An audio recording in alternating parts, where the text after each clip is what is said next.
أعوذ بالله من الشيطان الرجيم. بسم الله الرحمن الرحيم. وأقسموا بالله جهد أيمانهم لا يبعث الله من يموت بلى وعدا عليه حقا ولكن أكثر الناس لا يعلمون ليبين لهم الذي يختلفون فيه وليعلم الذين كفروا أنهم كانوا كاذبين. صدق اللہ العظیم. سورہ النحل آیت نمبر 38 اور 39 آپ کے سامنے تلاوت کی.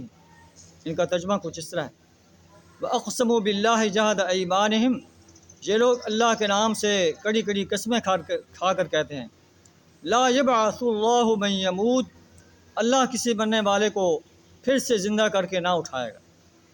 اللہ فرماتے ہیں بلا، کیوں نہیں، وعدن علیہ حقا، اللہ پر یہ سچا وعدہ ہے کہ وہ ضرور مردہ انسانوں کو دوبارہ زندہ کرے گا اور ان سے ان کی زندگیوں کا حساب لے گا. ولیکن اکثر الناس لا يعلمون، لیکن اکثر لوگ جانتے نہیں.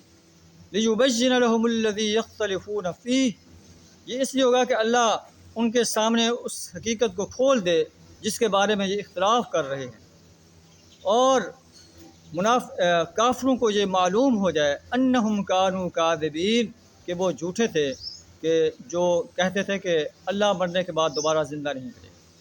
اللہ نے یوم حساب اس لیے رکھا ہے کہ جو لوگ دنیا کے اندر اللہ کے سرکش بندے بن کر رہتے ہیں، باغی بندے بن کر رہتے ہیں، انسانیت کو گمراہ کرتے ہیں، انہیں اس کی سزا دی جائے.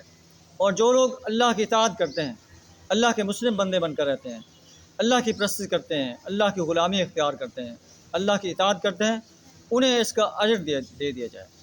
اور سرکش انسانوں کی سزا جہنم کی آگ ہے، اور اللہ کے جو نیکوکار انسان ہیں ان کی جزا جنت کے باغات ہیں جن کے دامن میں نہریں بہتی ہیں. اللہ فرماتے ہیں کہ یہ کوئی مشکل کام نہیں. انما قولنا لشیء اذا اردناہ ان نقول له کن فیکون، ہم نے اور کچھ نہیں کرنا، ہم نے تو کہنا ہے کن، ہو جا، فیکون، وہ ہو جاتا ہے.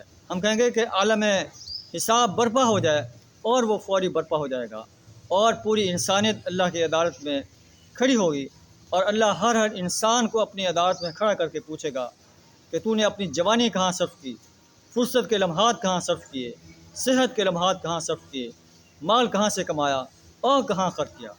تیرا جو مقصد حیات تھا کہ تو نے اللہ کی زمین پر اللہ کے بندوں کو نیکی کا آرڈر دینا ہے، برائی سے روکنا ہے، اللہ پر سچا ایمان لانا ہے، تم نے اپنے اس مقصد حیات کو کس حد تک پورا کیا؟ آئیے ہم بھی اپنے گریبان میں جھانکیں کہ ہم اپنے اس مقصد حیات کو پورا کرنے کے لیے کس حد تک کوشاں ہیں. اللہ ہمیں اپنے اس مقصد حیات کو ادا کرنے کی توفیق عطا فرمائے. وآخر دعوانا الحمد للہ رب العالمین.